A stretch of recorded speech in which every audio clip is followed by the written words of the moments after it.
শেরপুরে বাংলাদেশের একটা প্রখ্যাত দরবার শরীফ মুর্শিদপুর পাক দরবার শরীফ, ওই মুর্শিদপুর পাক দরবার শরীফে ওয়াহাবি নজদি সালাফিরা হামলা করছে।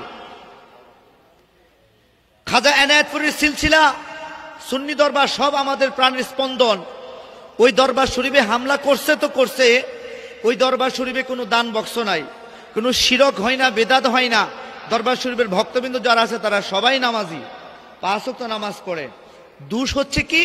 তাদের দোষ হচ্ছে তারা দাঁড়ায় মিলাদ শরীফ পড়ে আর রাসূলুল্লাহ পাক সাল্লাল্লাহু আলাইহি সাল্লামকে তারা নূরের নবী মানে, জিন্দা নবী মানে, এটা হচ্ছে তাদের দোষ। সেই কারণে ওই শেরপুরের মুসল্লিরা তৌহিদপন্থী, তৌহিদি জনতা আল্লাহু আকবার স্লোগান দিয়া দরবার শরীফের এমন কোনো ঘর নাই তারা আগুন দেয় নাই, বলে নাউজুবিল্লাহ। এমন কি দরবার শরীফের মধ্যে প্রায় এক জামাতে 5 থেকে 7 হাজার লোক নামাজ পড়তে পারে একটা মসজিদ।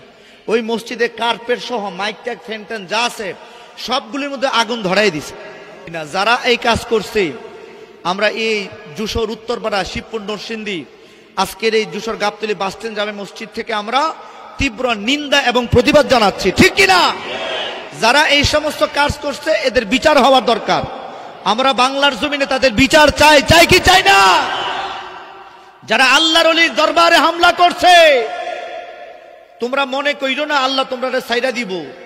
বুখারীতে আসছে মান আদালি ওয়ালিয়ান ফাকাদ আযানতুহু বিল হারবি, যেই ব্যক্তি ওলি আল্লাহর সাথে দুশমনি করে আল্লাহ বলে আমি তার সাথে যুদ্ধ ঘোষণা করি। সুতরাং আল্লাহ পাক ছাড় দেন, ছেড়ে দেন না। আজকে ভাবতেছো তোমরা কিচ্ছু করতে পারো নাই, তোমাদের কিছু হয় নাই, অপেক্ষা করো, আল্লাহ পাকের আযাব তোমাদের উপর অবধারিত।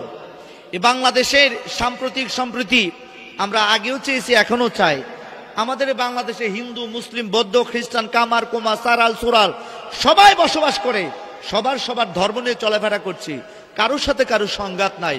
এই বাংলাদেশটাকে জঙ্গিবাদী বানানোর জন্য, মুসলমানদেরকে জঙ্গি হিসেবে চিহ্নিত করার জন্য, এই মুসলমানদেরকে উগ্রবাদী চিহ্নিত করার জন্য এক শ্রেণীর ফেতরা খাওয়া মৌলবীরা, চামড়া খাওয়া মৌলবীরা, যারা নাকি সদকা ফেতরা খাইয়া মানুষের বাড়িতে ভিক্ষা কইরা করে পড়াশোনা করে, আজকে যারা ওলি আল্লাহর মাজারে হামলা করছে, ওলি আল্লাহর মাজারের মধ্যে সবকিছু পোড়ায় দিছে।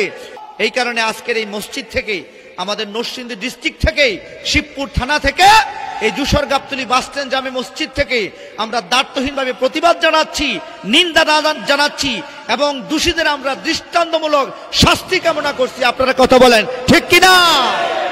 আল্লাহ পাক আমাদেরকে বুঝার তৌফিক দিয়ে সবাই বলি আমিন।